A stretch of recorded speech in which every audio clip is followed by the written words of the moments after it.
குடும்பத்தில் நிறைய பஞ்சாயத்துகள் வருது அப்படின்னாலும் பெரிய பெரிய பஞ்சாயத்து இல்லை, குட்டி குட்டி பஞ்சாயத்து தான்.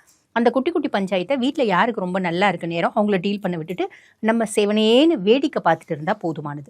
அதே மாதிரி பெரிய லெவலில் கடன் கொடுக்கக்கூடாது, பெரிய லெவலில் கடன் வாங்கவும் கூடாது. இதில் ஞாபகம் அப்படின்றது வச்சுக்கணும். அதுக்கும் மேலே சனி 1, 6, 10 3, 7, 10 அவரோட விசேஷ பார்வை 1, 6, 10ஆம் பாவத்தை பார்க்குறார். அப்போ நமக்குள்ள ஒரு மந்த நிலை அப்படின்றது மேலும்.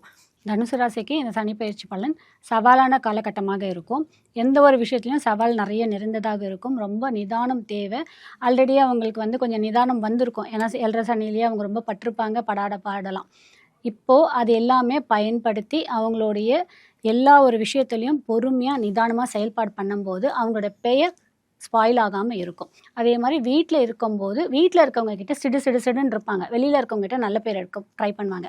அது எல்லாமே இப்போ கொஞ்சம் குறைச்சிக்கிறதுக்கு பார்க்கணும். வீடு தான் முக்கியம், வெளியில் இருக்கவங்க செகண்டரின்றது தனுசு ராசிக்காரங்க எப்பயுமே மைண்டில் வச்சுக்கணும். ஆனால் அதை செய்ய மாட்டாங்க.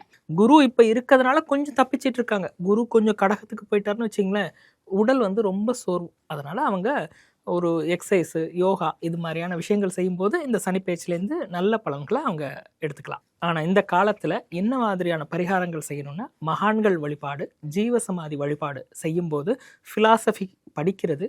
ஸோ இந்த சொல்லி கொடுத்த ஒரே காரணத்துக்காண்டி நம்ம அந்த சின்ன பிள்ளையில விளையாடுவோம் பார்த்தீங்களா, பாம்பு விளையாடு பார்த்துருப்போம், பரமபதம்னு சொல்லி விளையாடுவோம். ஸோ கரெக்டாக ஏறிக்கிட்டே போவோம், பாம்பு ஒரு கொத்து கீழே வந்துடும். ஸோ இந்த பாம்பு யாருன்னா, இவங்க யாரை ஏற்றி விட்டாங்களோ அவங்க தான் இவங்களுக்கு பாம்பு. ஸோ நிறைய பிரச்சனைகள், நிறைய போராட்டங்கள், எதுக்குடா வாழ்கிறோம், என்னடா இதுவே வாழ்க்கை தானா அப்படிலாம் நினைக்கக்கூடிய தன்மையெல்லாம் நிறைய நடந்துச்சு.